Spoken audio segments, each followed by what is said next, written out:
Please the Lord मेरे जीजो। आज की वीडियो के दौरान मेरे जीजो आप जान जाएंगे कि बाइबल सचमुच सच्ची है। दुनिया में अक्षरक्रम बढ़ने के अनुसार मेरे जीजो बाइबल के भी चमत्कार बढ़ चुके हैं। आज मैं आपको लेकर जाना चाहता हूँ निर्गम पुस्तक में, निर्गम 14 उसका 21 बाब में लिखा कहता, और मूसा ने अपना हाथ समुद्र के ऊपर बढ़ाया और यहोवा ने रात भर प्रचंड प्रवाही चलाई कहता, और समुद्र के 2 भाग करने के जल ऐसा हटा दिया कि जिसने उसके बीच में सूखी भूमि हो गई। तब इजरायली समुद्र के बीच में सलतल पर होकर चले कहता, और जल उनकी दाहिनी और बाईं और दीवार का काम देता था। देखो बाइबल मेरे जीजो, बाइबल बताती है कि जब परमेश्वर ने इजरायली को छुड़ा कर लेकर आना था मिस्र में, तो बाइबल कहती है कि समुद्र पूरा सूख चुका था, सेंटर में से रास्ता बना दिया था यहोवा ने। मेरे जीजो यहाँ पे जो मतलब रास्ता बनाया था, बाइबल कहती है कि 75 से 100 फुट की मतलब इतनी ऊंची दीवारें थी जो बर्फ की बन चुकी थी, बीच में परमेश्वर ने रास्ता बना दिया था। पर मेरे जीजो कुछ वैज्ञानिक मानते हैं कि ये घटना झूठी है, ये मतलब एक स्टोरी है। पर मैं आज आपको वीडियो में दिखाऊंगा कि सचमुच ये घटना सच्ची है कि झूठी है। देखो मेरी जो यहाँ पे जो चमत्कार हुए है ना, सबसे पहला चमत्कार लाल समुद्र का तल जो पानी था सुखा दिया गया था। दूसरा मतलब उसके दीवारें बन गई थी, मतलब 75 से 100 फुट की दीवारें समझो। मतलब तीसरा क्या था, इजरायली लोग उस समुद्र के बीच में होकर जा रहे थे, मतलब आजाद हो गए थे मिस्र की गुलामी से। मेरे जो की सचमुच ये घटना सच्ची है, जी मैं आपको आज लेकर जाना चाहता हूँ बाइबल में।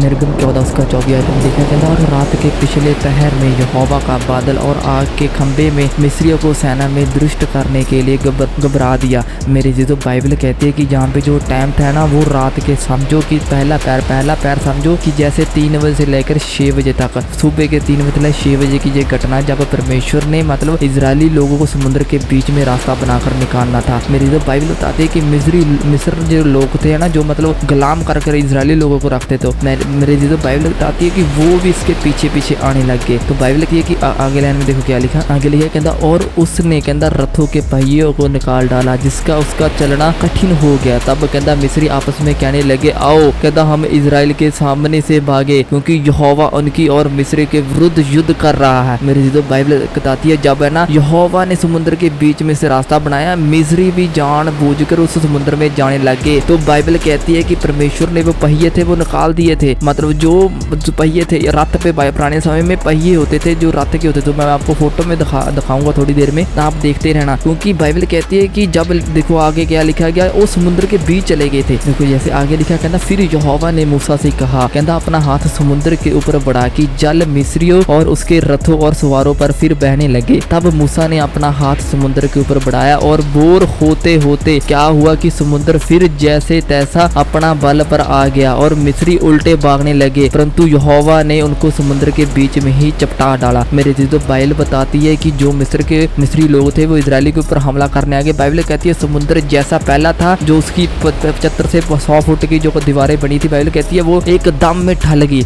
मतलब एकदम में फिर से वो स्थान में आ गई, फिर से समुद्र वो स्थान में आ गया जो पहला था। तो बाइबल कहती है इसमें जो मिस्र के जो लोग थे, मतलब 50,000 घुड़सवार 2 लाख पैदल चलने वाले सैनिक थे। बाइबल कहती है कि सभी के सभी मतलब समुद्र में नष्ट कर दिए गए। जब वो इजरायली जाति के पीछे भागते थे तो परमेश्वर ने वो समुद्र को बंद कर दिया था, फिर से पहला ही बना दिया जैसा समुद्र आज भी आप देख रहे हैं समुद्र के पास जाकर। पर बाइबल कहती है कि परमेश्वर ने ये आश्चर्य करके इजरायली लोगों के साथ ये वाचा बांध ली, मैं तेरा यहोवा परमेश्वर है, मैं तुम्हें कभी भी अकेला नहीं छोड़ने वाला। जब ये स्टोरी मेरी जो वैज्ञानिक तक पहुंची, साइंटिस्टों को तक पहुंची, तो उसको ये बात पची ही नहीं। वो लोग बोलने लगे ये फेक स्टोरी है, ये मतलब नो ये बाइबल की घटना सच्ची नहीं है। जहाँ पे ये दुर्घटना हुई थी है ना, बाइबल में लिखा गया है ना, जैसे सभी कुछ जैसे बताया गया है कि लाल समुद्र कहाँ पर है। मेरे जो वहाँ पे एक डॉक्टर लेनआर्ट मॉलर नाम का एक इंसान था, वो मतलब बहुत साइंटिस्ट था, बहुत तगड़ा था। उसने अपने जो कैमरे से समुद्र में डाल दिए। जब समुद्र में उसने अपने कैमरे डाले तो वो भी हैरान हो गया। उसने क्या देखा कि समुद्र में पहिए पे है, रथ पे है, घोड़ों के मतलब इतने पुरानी हड्डियां पई है। मेरे जी तो बाइबल उसने ये बता दिया कि उसने एक बुक भी लिखी जिस बुक का नाम था कि द ऑक्सफोर्ड केस बुक। मेरे जी तो उस जो डॉक्टर था पहले शक करता था, बाद में वो भी परमेश्वर पे बिलीव करने लग गया। मेरे जी तो बाइबल सच्ची है, उसकी एक घटना सच्ची है। जो मतलब जो समुद्र में से रथ मिले है वो आपको मैं फोटो में दिखा रहा हूँ, ये आज भी है वहाँ पे, आज भी उस लोगों ने निकाल कर रखे है समुद्र में सोने के जो रथ थे। मेरे जी तो बाइबल कहती है कि जो मतलब इजरायली लोगों ने समुद्र का रास्ता था, समुद्र पार करने का रास्ता था, वो 19 किलोमीटर 12 मील मील का बताया गया, मतलब 19 किलोमीटर। तो सोच रहे हैं आप लोगों, अगर आप बाइक पे भी जाते हो ना, आपको कम से कम 15 से 20 मिनट लग जाएंगे। ये इजरायली लोग, उस वक्त में बाइक नहीं होती थी, कोई ऐसा नहीं मतलब साधन होता था, वो राथी होते थे, वो राजों के पास होते थे, वो मतलब भिखारियों के पास नहीं होते थे। तो मेरे जैसे 19 किलोमीटर परमेश्वर ने एक इतना बड़ा मार्ग निकाल दिया। वो आज भी क्रिश्चियन लोगों को आज भी परमेश्वर बताता है कि मैं आपके अंत तक तुम्हारे साथ हूँ। यीशु मसीह ने भी ये बात बोली है कि मैं धरती के अंत तक तुम्हारे साथ। वो अब्राहम, इसहाक, याकूब का परमेश्वर, वो हमारा भी परमेश्वर है, क्योंकि बाइबल कहती है कि उसने पुरानी वाचा बंधने के अनुसार जब लोग उसके साथ वफादार नहीं रह सके, तो बाइबल कहती है कि परमेश्वर ने एक और वाचा बांध ली कि अब मैं अपना बैर उनके हृदय में डालूंगा, तब मैं उनका परमेश्वर, वह मेरी प्रजा होंगी। वो क्रिश्चियन लोगों को बता रहा है मेरे लिए। तो क्रिश्चियन लोगों को डरना नहीं है। अगर आपके सामने कोई भी पहाड़ हो, कोई भी समुद्र हो, वो दो भाग हो जाऊंगा यीशु मसीह के नाम में।